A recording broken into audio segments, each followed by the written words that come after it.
ಏಕಕಾಲದಲ್ಲಿ 4 ಕಡೆ ನಿಂತು ಹೋರಾಡಿದರೂ ದಾನವ ಬಲವು ವಾನರ ಬಲದ ಮುಂದೆ ತಮ್ಮ ಲಂಕಾಪಟ್ಟಣದಲ್ಲೇ ಸೋಲನ್ನು ಕಾಣುವಂತಾಯಿತು. ಮನೆಯ ಮುಂಭಾಗದಲ್ಲೇ ಬಂದೊದಗಿದ ಸೋಲು ಸಾಮಾನ್ಯವಾದ ಸೋಲಲ್ಲವೆಂದು ನೊಂದು ಖಿನ್ನರಾದ ದಾನವರು ಬಹುವಾಗಿ ಚಿಂತಿಸಿದರು.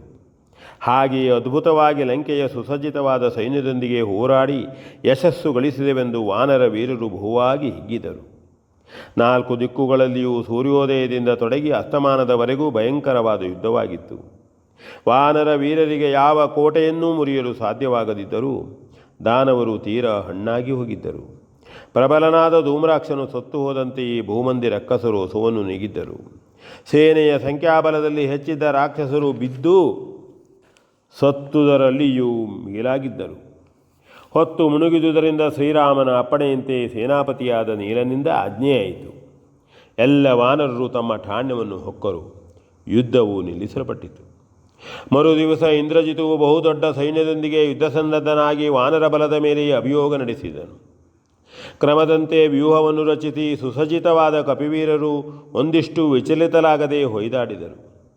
ಅಂಗದನಿಗೂ ಇಂದ್ರಾರಿಗೂ ಭಯಂಕರವಾದ ಯುದ್ಧವಾಯಿತು. ಮೇಘನಾಥನ ರಥಾಶ್ವಗಳು, ಸಾರಥಿ ಎಲ್ಲವೂ ಅಂಗದನ ಮುಷ್ಟಿಯ ಹತಿಯಿಂದ ಧ್ವಂಸವಾದವು. ಕ್ರುದ್ಧನಾದ ಇಂದ್ರಾರಿಯು ಬರಸಡಿಲ ಗರ್ಜನೆಯಂತೆ ತನ್ನ ಚಾಪಧ್ವನಿಯನ್ನೆಬ್ಬಿಸಿ ಒಂದೇ ಸಮನೆ ಬಾಣದ ಮಳೆಗರೆದನು. ಕಪಿವೀರರು ರಾಮಲಕ್ಷ್ಮಣರು ಅವುಗಳನ್ನು ಗಣನೆಗೆ ತಾರದೆ ತಡೆದು ಪುಡಿ ಮಾಡಿದರು. ಆಗ ಮೇಘನಾಥನು ಅಮೋಘವಾದ ತನ್ನ ಬಹುರೂಪಿ ನಾಗಾಸ್ತ್ರವನ್ನು ಶ್ರೀರಾಮನ ಸಮಗ್ರ ಸೈನ್ಯದ ಮೇಲೆ ಪ್ರಯೋಗಿಸಿದನು. ಅದನ್ನು ಎದುರಿಸುವವರಾರು? ಲಕ್ಷೋಪಲಕ್ಷ ಸಂಖ್ಯೆಯ ಸರ್ಪಗಳು ಪ್ರತಿ ವಾನರನ ಹಾಗೂ ರಾಮಲಕ್ಷ್ಮಣರ ಅಂಗಾಂಗಗಳನ್ನು ಸುತ್ತಿಕೊಂಡು ಯಾವ ವಿಧದಿಂದಲೂ ಬಿಡಿಸಿಕೊಳ್ಳಲಾಗದಂತೆ ಬಂಧಿಸಿ ನೆಲಕ್ಕೆ ಕೆಡವಿದವು.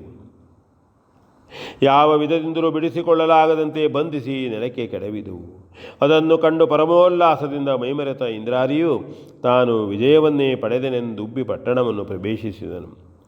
ಗೆದ್ದ ರಾಜಪುತ್ರನಿಗೆ ಬಹುಮಂದಿ ಶುಭಾಶಂಸೆಗಳನ್ನೊಲಿದಿತ್ತು ಗೌರವಿಸಿದರು.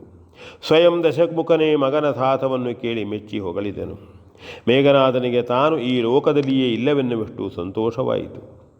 ಭಯಂಕರವಾದ ನಾಗಪಾಶದಿಂದ ಕೊಟ್ಟು ಹೊಡೆದವರು ಆ ವಿಷಸರ್ಪಗಳ ವಿಷದುರಿಯನ್ನು ಬಂಧನವನ್ನು ಸಹಿಸಲಾರದೆ ಬೆಂಕಿಯಲ್ಲಿ ಬಿದ್ದು ಅದರಾಡುವ ಶಲಭಗಳಂತೆ ಪೂರ್ಣವಾಗಿ ಕಂಗೆಟ್ಟರು. ವಿಭೀಷಣನು ದೂರದಲ್ಲಿದ್ದ ಹನುಮ, ಸುಷೇಣ, ಜಾಂಬವಾದಿಗಳನ್ನು ಕರೆದು ರಾಮಲಕ್ಷ್ಮಣರ ಹಾಗೂ ಕಪಿಪಾಳಯದ ದುಸ್ಥಿತಿಯನ್ನು ತೋರಿಸಿದನು. ಪ್ರಳಯ ರುದ್ರನಂತೆ ಕಣ್ಣುಗಳಿಂದ ಕೆಂಗಿಡಿಗಳನ್ನು ಕಾರುತ್ತಾ ಪ್ರಭಂಜನ ಕುಮಾರನು ಇಂದ್ರಾರಿಯನ್ನರಸಲು ಮುಂದಾದನು.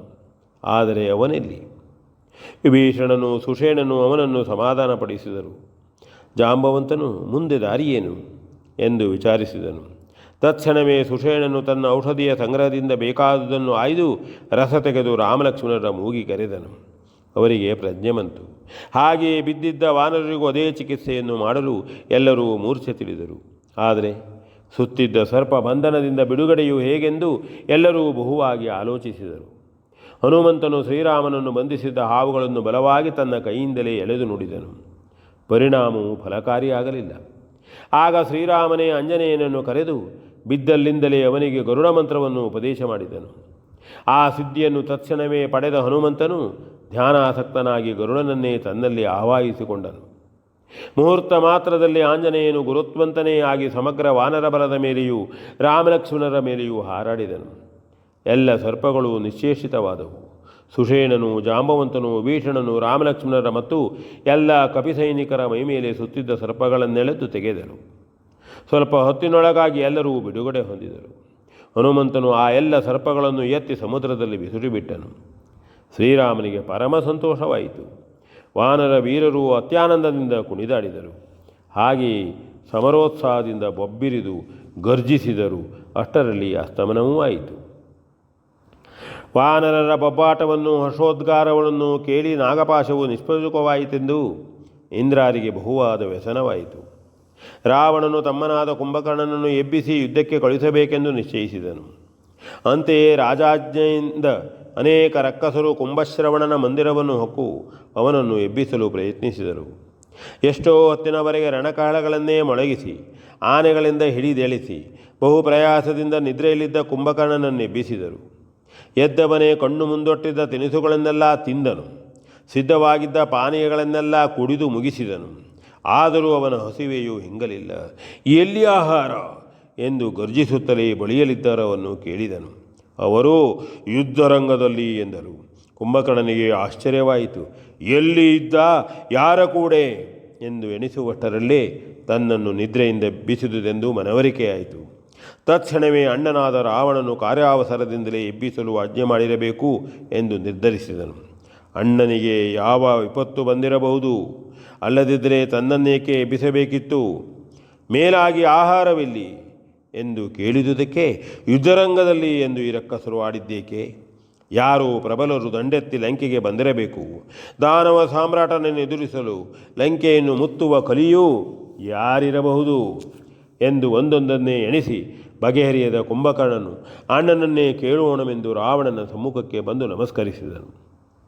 ರಾವಣನು ತಮ್ಮನನ್ನು ಮೈದಡವಿ ಉಪಚರಿಸಿ ಬಳಿಯಲ್ಲೇ ಕುಳ್ಳಿರಿಸಿಕೊಂಡನು.